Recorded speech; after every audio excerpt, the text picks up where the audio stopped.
జమ్మూ కాశ్మీర్లో శాంతి భద్రతల పరిస్థితిపై స్వయంగా సమీక్ష నిర్వహించారు కేంద్ర హోంశాఖ మంత్రి అమిత్ షా.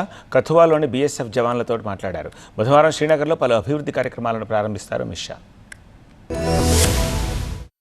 జమ్మూ కాశ్మీర్లో కేంద్ర హోంశాఖ మంత్రి అమిత్ షా సుడిగాలి పర్యటన కొనసాగుతుంది. జమ్మూలోని సరిహద్దు ప్రాంతమైన కథువాలో పర్యటించారు. వాస్తవాధీన రేఖ దగ్గర బీఎస్ఎఫ్ పోస్టులను పరిశీలించారు. బీఎస్ఎఫ్ ఉన్నతాధికారులతో సరిహద్దు భద్రతపై చర్చించారు. గత కొద్ది రోజులుగా కథువా సరిహద్దు నుంచి చొరబాట్లు పెరిగాయి. అయితే ఉగ్రవాదుల చొరబాట్లను భద్రతా బలగాలు ఎప్పటికప్పుడు తిప్పికొడుతున్నాయి. బీహార్ జవాన్లతో అమిత్ షా మాట్లాడారు. జవాన్లకు కేంద్రం అన్ని విధాలా అండగా ఉంటుందని హామీ ఇచ్చారు. సరిహద్దులో భద్రతను పెంచేందుకు ప్రభుత్వం కట్టుబడి ఉందని కేంద్ర హోంమంత్రి అమిత్ షా తెలిపారు. దేశాన్ని కాపాడడంలో బీఎస్ఎఫ్ బలగాలు ముందు వరుసలో ఉన్నాయని కొనియాడారు. జమ్మూ కాశ్మీర్ కథువాలో వినయ్ సరిహద్దులో బీఎస్ఎఫ్ సిబ్బందితో ఆయన మాట్లాడారు. బీఎస్ఎఫ్ ను బలోపేతం చేసేందుకు అత్యాధునిక సాంకేతిక పరిజ్ఞానాన్ని అందుబాటులోకి తెస్తామని అమిత్ షా ప్రకటించారు.